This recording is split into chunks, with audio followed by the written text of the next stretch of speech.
सद्यस्थितीत सगळीकडे विधानसभा निवडणुकीची धामधूम सुरू असून या निवडणुका शांततेमध्ये पार पाडाव्यात म्हणून निवडणूक आयोगाच्या आदेशानुसार दिनांक 18 नोव्हेंबर संध्याकाळपासून उत्तर 20 नोव्हेंबर संध्याकाळपर्यंत संपूर्ण मद्य विक्री बंद करण्यात आली। तसेच पाचोरा पोलीस स्टेशनचे पोलीस निरीक्षक अशोक पवार त्यांच्या सहकाऱ्यांनी पाचोरा येथील भारत डेअरी बस थांब्यावर एका ओमनी गाडीतून अंदाजे 2 लाख रुपये किमतीचे दारूचे 50 खोके जप्त केले। या कारवाईनं सगळ्या स्तरातून कौतुक केलं जात आहे। असं असलं तरी देखील पिंपळगाव हरेश्वर पोलीस स्टेशनच्या हद्दीतील वरखेडी शिंदाड पिंपळगाव हरेश्वर लोहारा कुऱ्हाड डोंगरी सातगाव या गावातील अवैध दारू विक्रेत्यांनी मोठ्या प्रमाणामध्ये गावठी दारू आणि देशी दारूचा मोठ्या प्रमाणात साठा करून ठेवलं असल्याचं खात्रीलायक वृत्त आहे। ही परिस्थिती पाचोरा भडगाव पोलीस स्टेशनच्या हद्दीतील गावात असून मोठ्या प्रमाणामध्ये दारूचा साठा करण्यात आला आहे।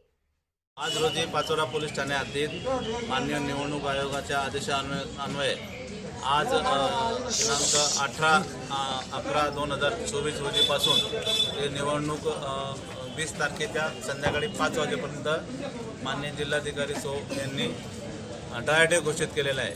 त्या पार्श्वभूमीवर आज रोजी पाचोरा पोलीस स्टेशन हद्दीत मारुती ओमनी गाडीमध्ये अवैधरित्या देशी दारूचा साठा करून ठेवण्यासाठी आणि मद्य विक्री करण्यासाठी जो माल वाहतूक करत होता तो त्या ताब्यात घेण्यात आलेला असून त्याच्यावर कारवाई करीत आहोत।